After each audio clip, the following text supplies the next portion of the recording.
What's up, everybody? Billy here. Welcome to another episode of the Log Talk podcast with Pertinier Outdoors. So this week it's October 1st as I'm recording this. So happy deer season, everyone. For us here in New York, this is the opener. It was hot and it was rainy this evening, so I don't believe that anybody I know personally. Well, I guess there's a few people locally I know that were out hunting, but nobody out in the woods. We will probably be getting after it later this week and this weekend, sneaking out when we can. But for now, I am working on getting our next podcast uploaded. And so this episode here, I think what I'm going to do is it will be three different pieces kind of brought together here to wrap up our series from our elk hunt and mule deer hunt in Colorado. So we got, you're going to have, the first clip will be a short, just solo, myself updating how the hunt was going, and this would have been from Tuesday midday when we were all back at camp. So we were all in our own tents. Everybody was kind of licking their wounds after the misses we had in the morning on the mule deer, and you'll hear me give a little bit of a recap as well in detail of what happened on Monday night with myself. I had a pretty exciting hunt, so I'll kind of recap that. So after that clip, you will get into Brian, Danny, and we recorded a little bit while we were on the road, headed, taking Danny to the emergency room or urgent care. We went to urgent care first, didn't know we were going to ultimately end up at an emergency room and then at an extended stay in a hospital. So got a little bit of a, pre-conversation there. We were all kind of joking a little bit, didn't know the severity of the situation with Danny. And then, so we'll have that clip, and then following will be the last podcast we had recorded while we were out there, and that would be Brian and I that was Friday night, just the two of us hanging out in the truck as we were kind of having a nightcap and finishing up our dinner as we were just didn't really get a real extensive camp set up, being that we just showed up to that area to hunt Friday evening when we got there about 3:30, 4 o'clock just for Friday evening, and then ultimately we hunted Saturday morning for a couple 2-3 hours.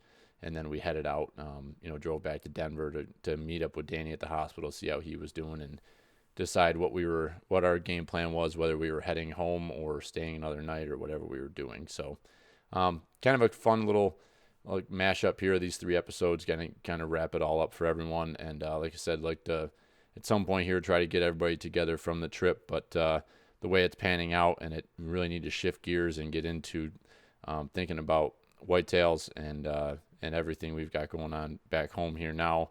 It's kind of funny because I'm trying to, we spend so much time thinking about these Western hunts and, building up to it for almost 2 years. And so you spend so much time thinking about it.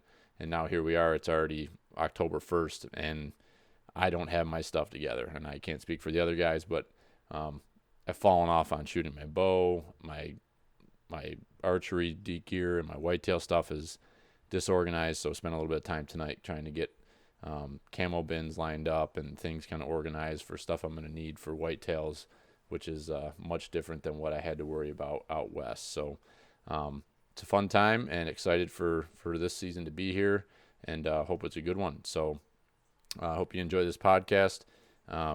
Look forward to getting going with some of our stuff we're doing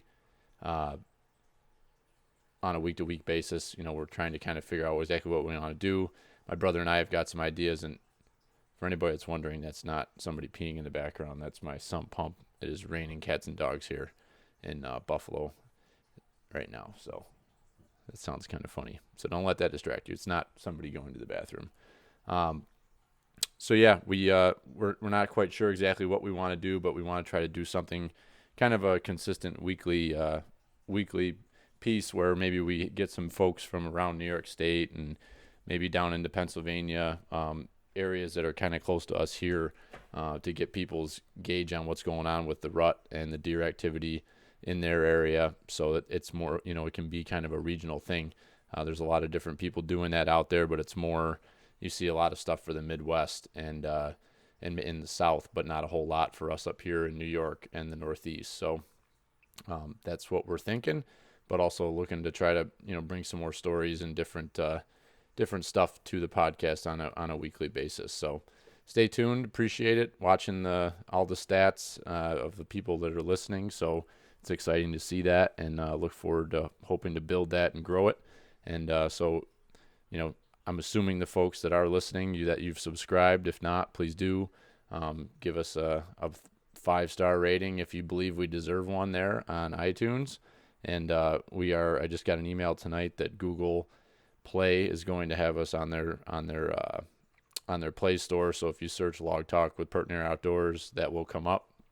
So starting to kind of get all this figured out. A lot of little quirks and things like that I know there's a million videos out there, but you just don't have the time to look at it all. So you're kind of starting to work through this and figure it out, but having a lot of fun with it. So definitely, if you're not following along on all the different social platforms, please do, and share with your friends and family if you like us, and help grow with us. So thank you, and good luck out there. Shoot straight. Wear your safety harness. Safety's no accident. My dad always says that, and it's a true statement. As I get older, it's sad how much I'm becoming like my father. It's terrifying. So enjoy the podcast. Thanks.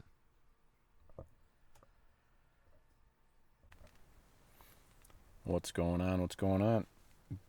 Solo update with Billy here. It is midday Tuesday. Brian, Danny, and I are back at camp, catching a little rest. Got a little bit of kind of some weather blowing through, a little rain shower, so figured we'd get in the tent and get rested up a little bit. So give you a recap on the last couple of days. It's been pretty wild. I can't believe how much has happened in the last 2 days since we recorded the last podcast on Saturday night. So Sunday we got up, went our own ways, did our morning hunts, and then we ended up helping pack all that meat out. And that was quite the haul. It was a long day and a long trek out with all that meat, and we were all pretty whomped. So the three of us, Brian, Danny, and I, we stayed in a hotel in town and went and got a good meal and kind of recharged the batteries a little bit. And Bob and Tard, pretty impressed. They packed back in. They went and took the meat. It was a 3-hour round trip to go take the meat to the taxidermist, where he's got a cooler where we can hang it in the game bags. And so they 3-hour round trip. They grabbed some food and got back on the trailhead by 5:30, 5:45, and they didn't get back in here to camp until well after dark. I think around 10 o'clock. So those guys had a long couple days, Saturday and Sunday. But so Danny and Brian and I hiked back up in here yesterday morning. So we got back to our camp around 10:30 in the morning, and broke down camp, and we were back on the trail hauling up over the pass to get back over here where these guys are, so we all could camp together for the next few days. And that hike kicked the snot out of us. We were all, our packs are still pretty heavy with our camp and everything, and so we were all pretty tired from that hike over here. And so we hung out, got our tent set up, and went out for an evening hunt, and it ended up being a pretty wild evening. Ended up right off the bat, I had an opportunity. There was a buck. He was a, what was he? He was a 4x4, I think, 3x3. I don't remember. But he was out feeding. It was early. It was like 3:45. He was out feeding in the meadow, one of the meadows down below camp. So I tried to put my first stalk on, and I think he seen me or heard me as I was coming down the trees above him, and he got out of town pretty quick. And so then I went over to the next glassing spot, and probably around 5 o'clock I seen a buck come out, and he was a beautiful buck. He was a 4x4, had his velvet rubbed off, looked like he had been hardhorn for a few days. And so I was watching him and watching where he was going and the way the wind was going. I wanted to try to circle, get down lower, so that when the thermals did change, and likely that wind to start coming down, that it wouldn't be blowing right straight down at him. It might be blowing off to the side of him. So as I get down there, I start glassing down to the left of where that buck was, and I see 3 bucks tussling around in the grass, kind of feeding, and they were fighting and tinking the horns together, and behind them was a couple cow elk. So I'm like, holy crap, I'm like, this is crazy. So I dropped my pack there and just had my bino harness and my gun and started making an approach down to try to get a little bit closer to him. Again, trying to figure out what the wind was going to do. And so I ended up kind of dropping down in a little bit of a dip where they couldn't see me, and I made up some distance and belly crawled up, and actually in this little dried up creek bed, which worked out great. And I got in this creek bed, and the bucks just kept coming up, and it ended up being 8 or 10 bucks, and there was 4 or 5 of them were good bucks, 4x4s, and a couple of them were shed and velvet. They were fighting and rattling back and forth with each other, and it was just awesome sight. So they were kept coming closer and closer, and they got within like 125 yards, and I'd been practicing at 100, and that was where my comfort zone was, and I had no reason to think that they weren't going to keep coming. So I was just being patient and letting them work my way. So as I'm watching those bucks, here come a couple more cows, and it starts dawning on me. I'm like, there's going to be a bull that's going to be behind these cows. There has to be. And sure enough, here comes a bull up over the hill. And at this point, the cows are all under 100. Most of them are under 100 yards. There was a couple scragglers that were back a little bit, and the bull was kind of working those cows in the back, kind of pushing them up a little bit. And then the bull was pretty cool. He actually went over and was pushing the actual mule deer bucks away from his cows. So that was pretty cool. So there was a lot going on. It was incredible to watch. And I'm sitting there, prone with a really good rest, rangefinder, everything's perfect. And I'm just waiting as everything just keeps coming closer and closer. So the wind's kind of blowing across my face away from the game, and some of these cows start getting close. They're on, like there was one cow that was at 50, and I think what happened, with the wind must have swirled. It never really committed to go, downhill with the thermals, but it was just swirling down in there. And sure as shit, that one cow got nervous, and she spun and started to run the opposite direction, not where they came from, but running kind of down, I guess, kind of paralleling away from me. And she ran over towards the bull was actually over with the bucks at that point, messing around with them, and that cow took the whole herd of both the cows, elk, and the bull, and all the bucks, and they were gone. So there goes my hopes and dreams. They all were right there. The hammer was cocked. I was ready to go. I had the bull broadside at 114 yards, and hindsight, maybe I could have made that shot, but I've been practicing at 100, and that's where my comfort was. So that was last night. There was Bob had a shot at a buck last night. He missed. So there was a lot of action yesterday. So then that brings us to this morning. We after everything we saw with those bucks and everything, we kind of all spread out across this bottom with all these meadows, expecting the deer to be coming back down from feeding up top at night. And sure enough, Brian ended up getting a shot at a nice buck, and he missed. Danny had a follow-up shot, and he missed as well. And then about 20 minutes later, I'm at my spot, which was maybe 250 yards away from those guys, probably more than that, 300-400 yards probably. And just where I was expecting to see deer, here I see a buck pop his head up over the little dark timber ridge in between these meadows. And, he starts coming, and he's about 85 yards out in this meadow. And again, he's working towards me, so I don't really want to rush a shot. I want to get the best opportunity I can. And another buck comes out, and the other buck kind of he's actually in the same timber line that I'm in, and that buck kind of he's like working towards me. So they're getting pretty close, and the other buck that's out in the meadow feeding, the first one that came out, he was the bigger of the two, and so he followed the other one back into the timber, and they started kind of coming almost towards me. But the way that the knob kind of rolled over, there was one window where I could shoot, and it was a 60-yard shot, and first buck went through. I wasn't going to shoot him. That wasn't the deer I wanted.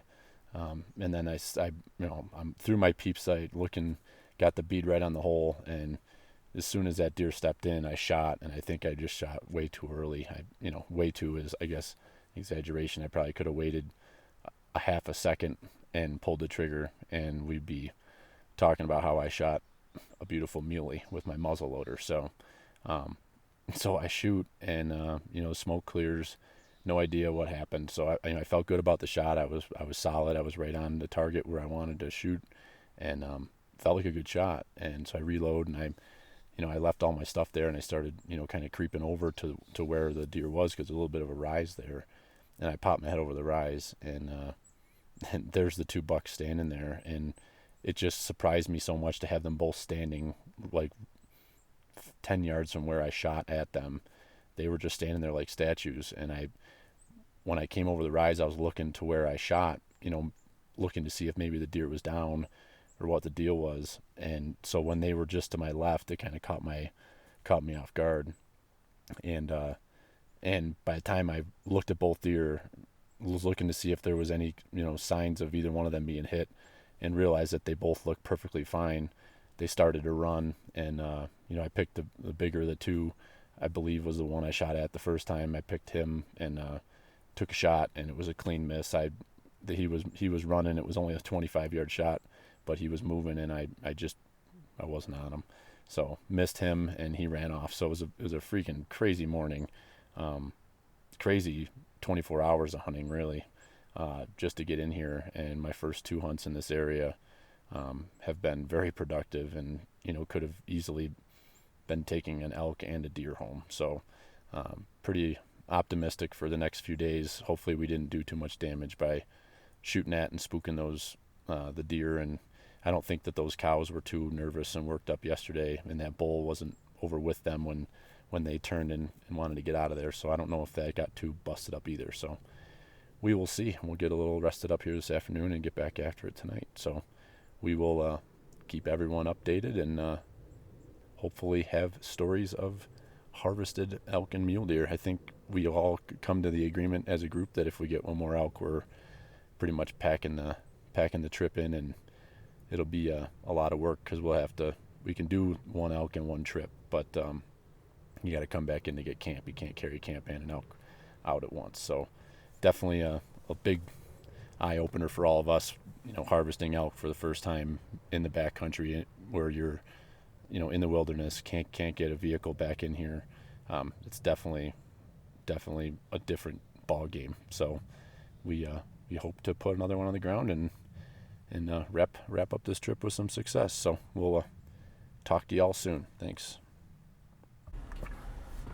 So we're having a conversation about how much I love to run into people on the trail, build relationships with people I can never see again. So the question comes up that I assume that these guys, that they might think something of me, because they don't feel like standing around talking to these people. Well, some of the people are very nice. They are nice. They deserve our time. Yeah, and a sticker. Yeah, and a sticker. I asked her if she got a sticker. Oh shit! I didn't give her a sticker. She's like, "What do you need?" No, see you later. I didn't. And she's gonna be somebody, and so am I. Yep. What a shame. But you'll never know. She could have referenced us in her book, in her next novel. Yeah. About the big nose, goofy looking kid with way too much equipment that he didn't even use in a 7-day backpack trip. So what do you guys think about me talking to all these strangers? What do you think about it? No, what do you think we think about it? That's the question. I think you guys think it's funny, but I think you are amused by me always needing to talk to people and find out what's going on with them. Is that correct? We're amused by a lot of things you do. Yeah. I loved it today because it let me catch up to you right. on the trail. And if you fucking hit somebody on the highway right now. Relax, Danny. If you knew how to run this podcast gear, oh shit, it's the cops. Look, it's fucking Ponch on his motorcycle. Where's his partner? So Danny's got gout in his arm. Gout in his arm, or cut it off. Yeah. And so we're trying to find immediate care. We cut our hunt short. We could have shot a couple wall hangers tonight, but next time. They're still up there eating, feeding. They're browsers. Are they browsers or foragers? There's going to be some nice fucking deer up there next year. Browsing and grazing. We were You know what we could do is get some bow tags next year and fly out for like 5 days. Just go up in for You 4. pitched this the last time. Yeah, I know, because I love the idea. I know. It's a great idea. I honestly think I was telling your dad yesterday that we should do this as a shorter trip, like a legitimate shorter trip, like hunt for 3 days. But Do you disagree with Full. You're not even going to acclimate to the altitude there. that? Yeah. Jesus. I don't know. I mean, our best opportunity with those deer was the first 2 days we hunted them, and then after that, I don't know. Oh, I was definitely gonna fucking shoot something tonight. you thought tonight was Oh the yeah. night. Oh yeah. We had them. They were starting to pattern. Shoot himself. They were starting to pattern. They were starting to pattern us, is what was going on. Yeah, that's exactly what was going on. You know? Gotta be so fucking. And you want to know how it all started with that freaking big nose, gangly some gun that was crawling around in the freaking middle meadow in front of all of them. That's what happened. That started the whole thing going downhill. Yeah. That started the whole Yep. pattern. Mess. And then there was 5 muzzleloader shots that didn't cut a hair. And that started a little education. Yep. Mm-hmm. It's a good time.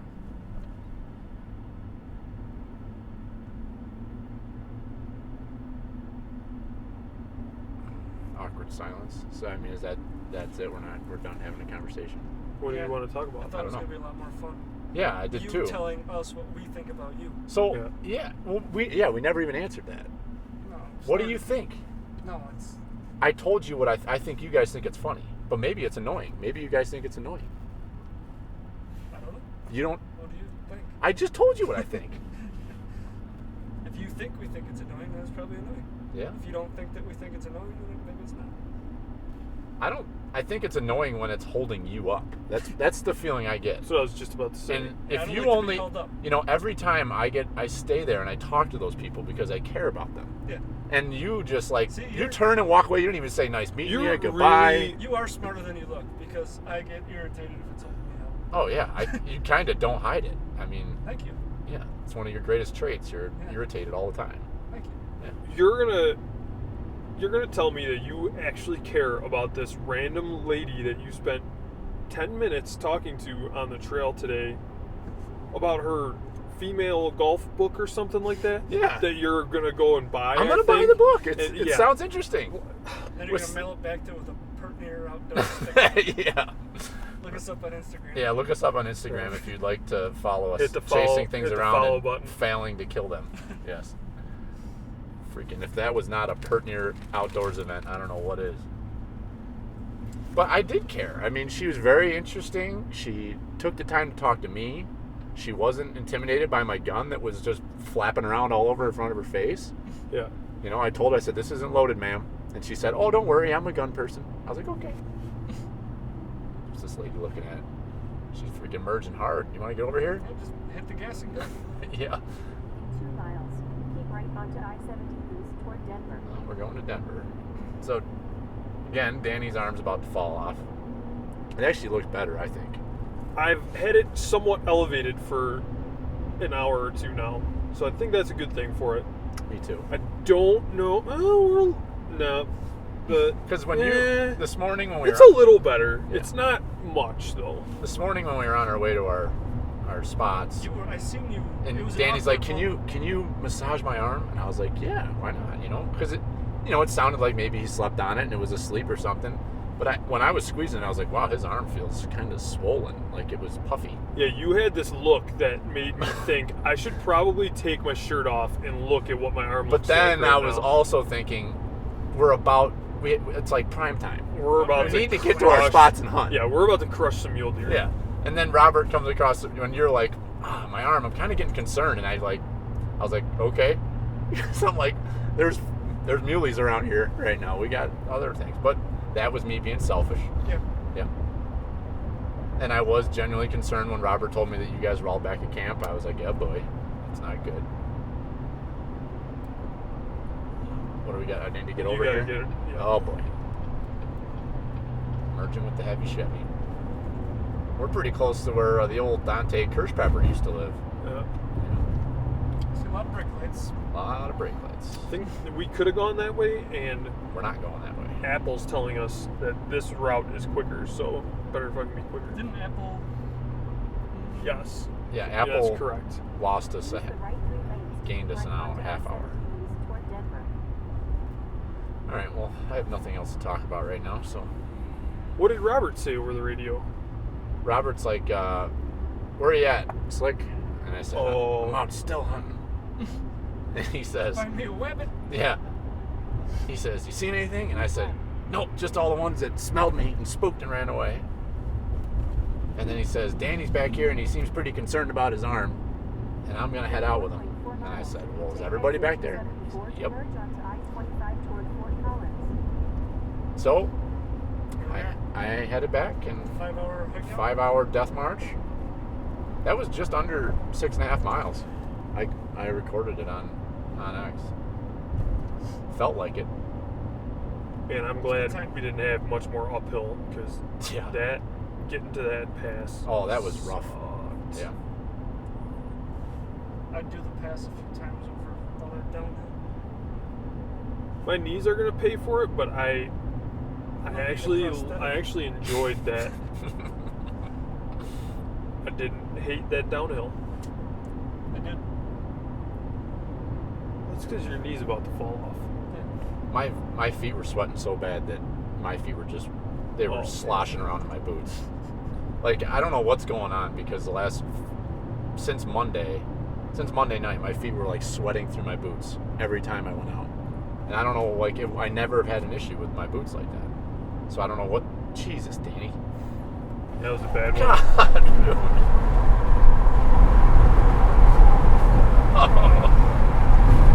Nothing like that Purina dog chow freaking. Sweet smell victory. Yeah. You know what's funny is I've got like I think they're First Light Merino. They're like cold weather athletic socks. So those were like gonna be my cold weather socks. Well, I put those things on last night after we got back, and my feet could not get warm.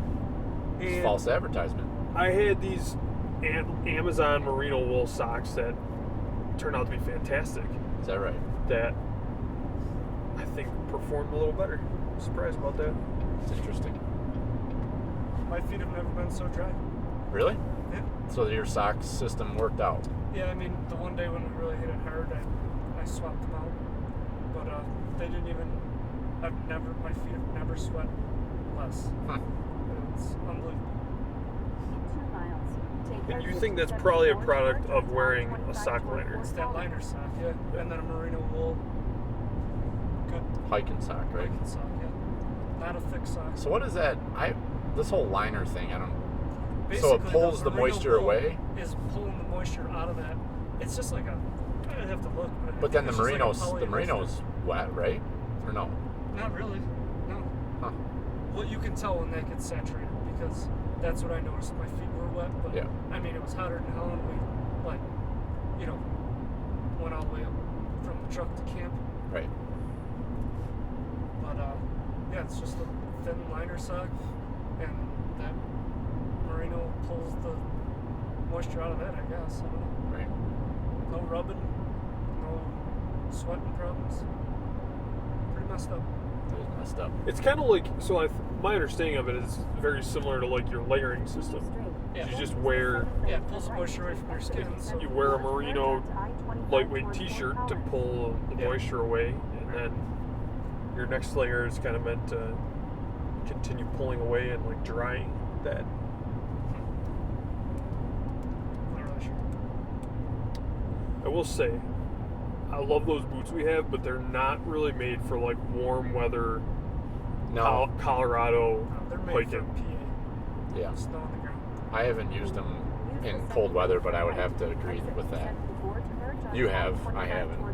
They're great. They're fantastic. They're actually pretty warm, and then when you add the boot blankets, Yeah. Yeah. that- I wear those they're metals perfect.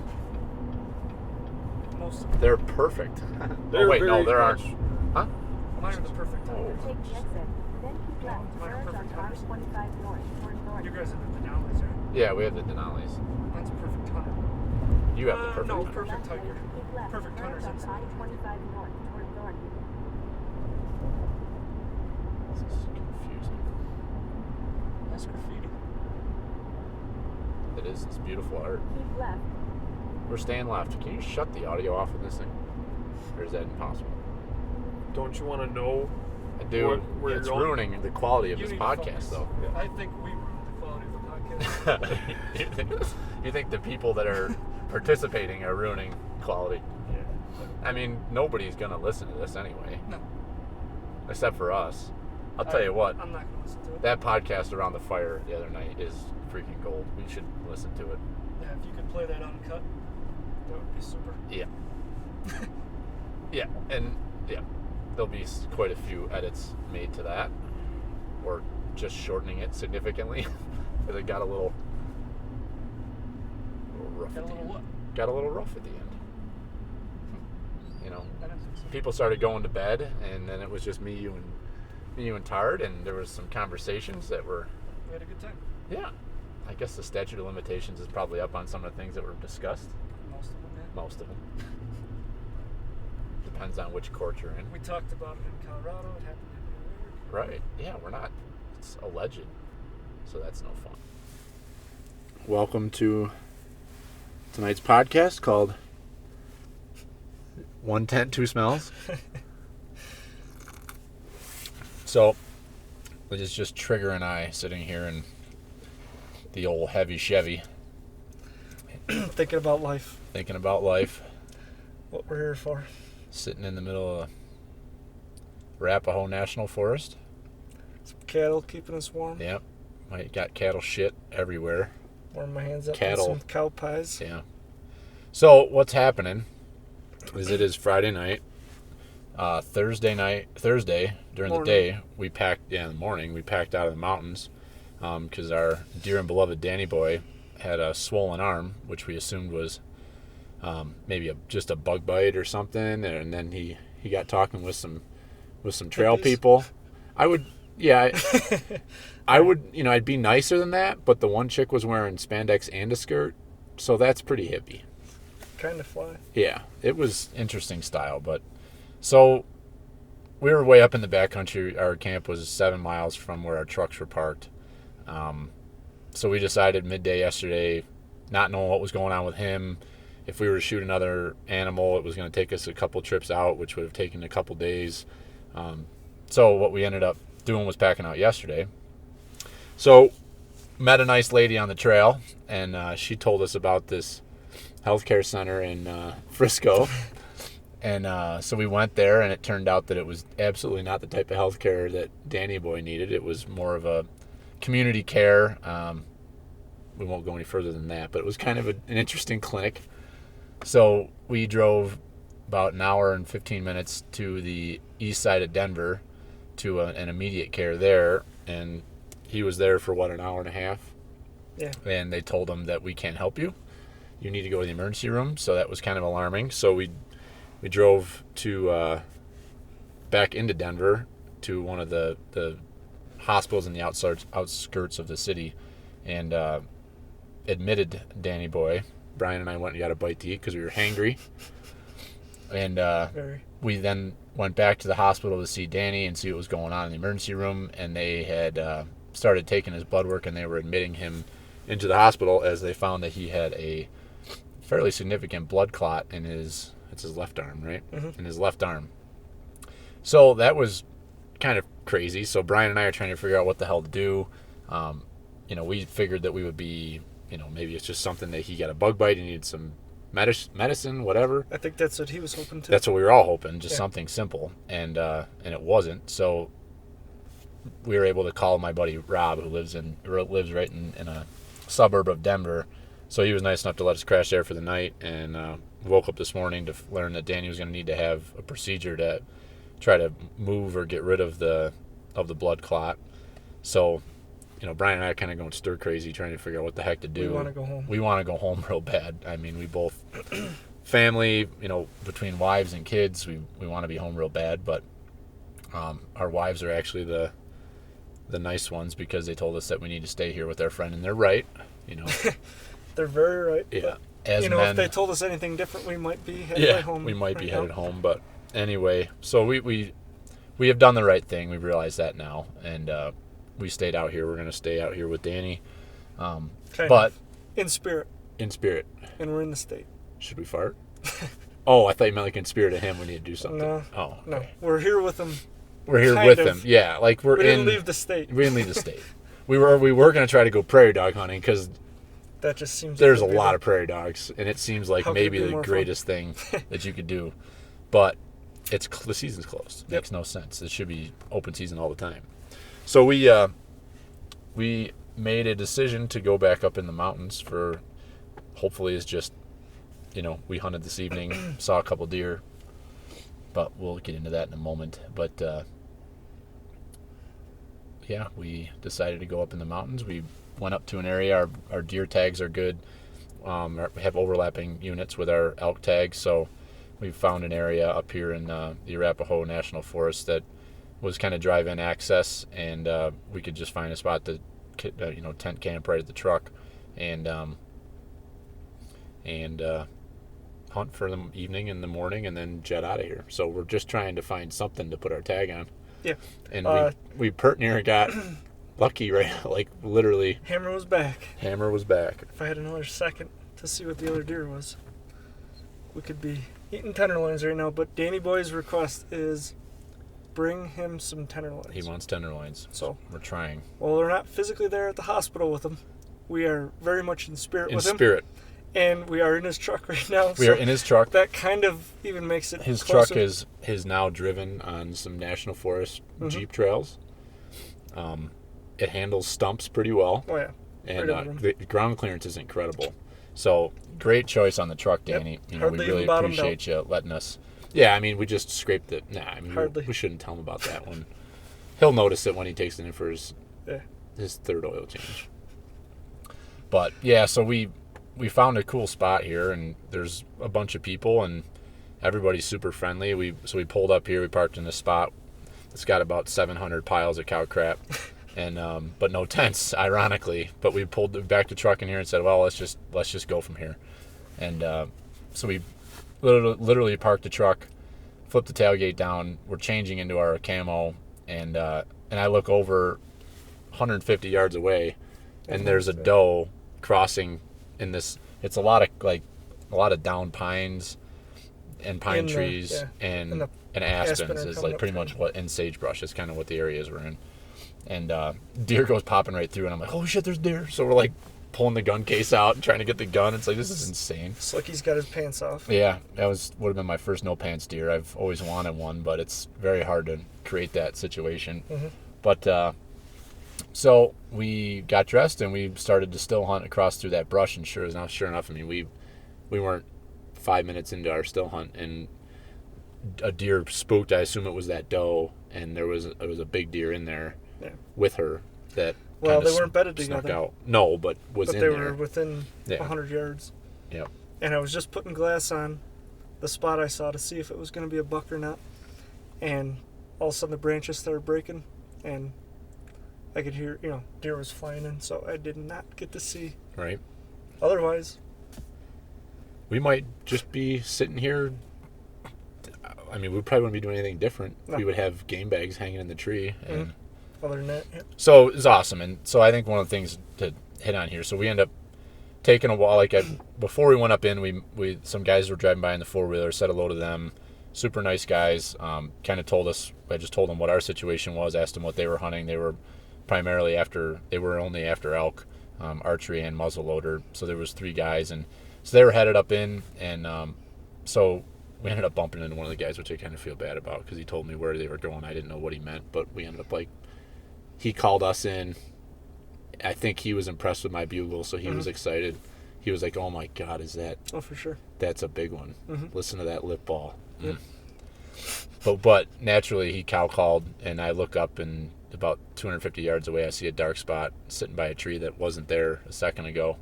And I was like, holy shit, what's that? And I Yeah. look up, and he's in his binoculars waving at me, and I'm waving at him. So we backed out of there, but we ended up coming back around, walking some of these kind of forestry roads, and come back down to camp, and there's a real nice base camp set up right straight across the road from us. So I went over to trying to just introduce ourselves and see what they were hunting and if they had any intel. And those dudes ended up being like super friendly. And that's been, Brian was joking. He's like, what is wrong with these people out here? Because I asked the guys, I'm like, what the hell's wrong with you people? What do you mean, Coloradoans? Yeah. No, we're not from Denver. But they're like, everybody we've ran into out here, whether it be hunters or hikers. I mean, we've had a couple hikers that didn't really even want to like say hello, but who knows whether they're just focused on what they're doing or they don't like the fact we're hunting. I don't know, but I mean, the majority of the people you run into, they want to know what you're up to, you know, who are you, where you're from, and they like, you know, you guys bust my chops, but like, you know, just nice people, genuinely care. No, they are, and I don't know what's wrong with these guys, but they love giving us information on where all the game is. Yeah, I don't know how we're gonna get there, but well, I don't think we're going to, but I mean, so I introduced myself to the one guy who pulled in right when we got back to camp, and it's his buddy's the one that really seems to be the diehard. He's been up here, I don't know if he's been up here all season or if he's been in and out, whatever, but he's like, you know, one of those guys that helps all of his friends get their elk, and you know, he hunts the whole month real hard. Like, pretty cool guys. Reminds probably a lot of like us at home with whitetails, where it's just like literally every opportunity we have, we're out hunting for them, so we know what's going on with them. But you know, we're asking them, we're just telling them we're primarily looking for a deer at this point. Where should we go around this area? And so they were kind of telling us, and then the other guy came back. He was out hunting tonight, and he was a ways back, so he was driving his side by side, and man, he like, I pull out OnX, and he's like showing us all these spots and saying, you go here and do this, and like the elk will be bugling, there's nobody back there. It's like, are you serious? It's like, if you come to back that, like, yeah, if you ask me at home, I haven't seen deer. I don't know where the deer don't are. know. Never caught a fish before. This lake doesn't have any in it. But it makes you think. And I mean, and these that's guys, private land, and nobody should be on it. Right. Public land. Yeah, you don't even want to post pictures of the deer that we get on trail camera because you don't want neighbors knowing. When these guys were driving out here from, you know, across the country, and they're like, "Oh yeah, you're camping right here. You should go here and shoot an elk." This is where you should. Yeah, it's crazy. You would think you would keep it more of a secret than private land at home, you know. But and it makes me, well, not that I even suggest. I mean, it's weird because with private land, you really do kind of need to keep it quiet because people get freaking weird about that. Right. But you know, if you know, like I find these spots that I've started hunting some state land around us or Nature Conservancy property, and it's like, oh, we got to keep this hush hush, and it's like, no, you know, like we go to Letchworth. Letchworth is awesome, but you don't need. I don't feel like you need to tell them what ravine you went down. down. No, exactly. Like, you don't. You know what you had for breakfast, but yeah, these guys do. These guys do. But here's the thing: but we could tell people where we go in Letchworth. Yeah. And most people aren't going to go down there because they don't want to do it. The same thing, he even said that to us. He goes, I can tell you where to go, but he goes, I don't even want to go there right now. He goes, my knees hurt too bad. I don't want to go there. So it's the same thing with us. I mean, we're not going to get back in there tomorrow, but, you know, maybe we come out here sometime and we try that area out. But it's funny because now we've got the same thing with the area that we've found that we hunted in all week this week. Like, we have to keep that. You can tell people you were in a unit or in a mountain range, but like, we found a pretty special area. I mean, the amount of game that we saw, primarily the deer, is just ridiculous. You know, that's like, I got to go back through the podcast we've recorded. Like, we were talking about some of the passes and the creeks. Like, you got to kind of hide a little bit of that, because if somebody else finds it, great, more power to you. Right. But I found that 2 years ago, just looking over the pass and finding where those animals were. And we put 2 great years of hunting in that area back to back. I mean, it's awesome. And it's fun to find those spots, but it's also fun to, you know, learn like this. And we wouldn't have maybe even gone back to the back of that area to find that if we didn't meet those guys on the trail and shoot the shit with them. So, but yeah, man, it stinks in here. It's got to be my feet. That's this is ridiculous. Just So like today we went back and it felt so good last night to go to Rob's, and you know, we showered there and got to sleep, you know, got a pretty good night's sleep, I thought. But like, I should have washed all of my stuff. I wasn't expecting, I thought we were gonna be leaving to go home today, so we each washed like I've socks washed more than I should have, and I'm pretty happy. I bet you are, because all I did was wash one pair of underwear, one pair of socks, a pair of pants, and because I just grabbed the stuff that was easily accessible. Well, at least that's a good start. So, but now I don't have any clean socks because these ones I had to freaking like nervous sweats all day today, which freaking stink. Oh man, what a day! This is ridiculous. So, what are your thoughts, Trigger? I'm tired. Yeah, I want to go home, but I want to kill something. it's a very First- weird situation. So it was bittersweet coming out of the mountains the first time, and all of a sudden we're back. And what's funny is that we were driving through Denver, headed west on 70 at Nothing better. at like 1:30 today, and we're like, Oh, yeah. we literally were doing this 7 days ago, and we're driving back up in the mountains, and I'm happy we're here, but it's like it's just such a weird thing because when we're like going back on another hunt when we had checked out and we're ready to go home. Yeah. We were all like, we were having a great time in the mountains, but you get to being away for 7 days and like you're just ready to go back to your bed, to your normal routine. Like that's one of the things I love about these trips is that you go back home appreciating a lot of that stuff, because I think sometimes you get so caught up in the day-to-day and the hustle bustle that you just forget about how much you appreciate the things from home that you don't. And then when you're living out of a backpack, you definitely Yeah, a little warmth at the end of the day. yeah It's nice. laying in bed and not having a 25 mile per hour 30-degree Yeah. wind hitting your head. Yeah. Wearing, I'll tell you what, those Sitka hoodies, you wore yours like every single day, every night, right? Yeah, mine's about ready to fall off. It's disgusting. But having that hood with that face mask, I wore that in bed every night. Yep, me too. And it was like the greatest thing ever. Probably going to do it again tonight. Oh, yeah. We're going to look like a couple of freaking Beavises in there with their mummy bags and our heads sticking out with their Sitka hoods on. Hopefully nobody looks in there. I hope so too. I hope we don't have any freaking cows trampling. Yep. There's a lot of That'd be cows good. in here. Got some funny videos. We almost got some, that would have been, we were kind of joking, but not joking, that we were going to get kicked by a steer and damage Danny's truck. Yeah, That would have I been. was worried we were going to get the first dents from a headbutt. Mm-hmm. So that's the update. Tomorrow we're gonna. Ooh. Yeah. Well, you don't need to top me off, but. Oh, that sounds really nice. We're drinking. Oh, the long pour. Nice. That is fancy. Nalgene bottles. Vodka, water, and iced tea. Iced tea mix. packet. It's just, you've gotten good at that, bartender. Cheer. Ooh, that would have been bad if I spilled all over Danny Boy's center console. Yep. Is it weird that we're staring in those people's tent right It now? is a lot. Looks like a It's like an baby's Austin- arm holding an apple. It's like an Austin Powers movie. Right. Oh, look at that. Literally, literally what's going on. Video it. Not videoing that. That's personal stuff over there. Old Frank and Ronnie. You know what they say. No? But, so yeah, tomorrow we're going to hopefully just hunt a half a day and then go back and get our boy and head home. Head But her home. Head her we east. will certainly keep everyone updated because no one cares. Cheers to that, Trigger. Cheers. Nobody cares. 1 tent, 2 stinks.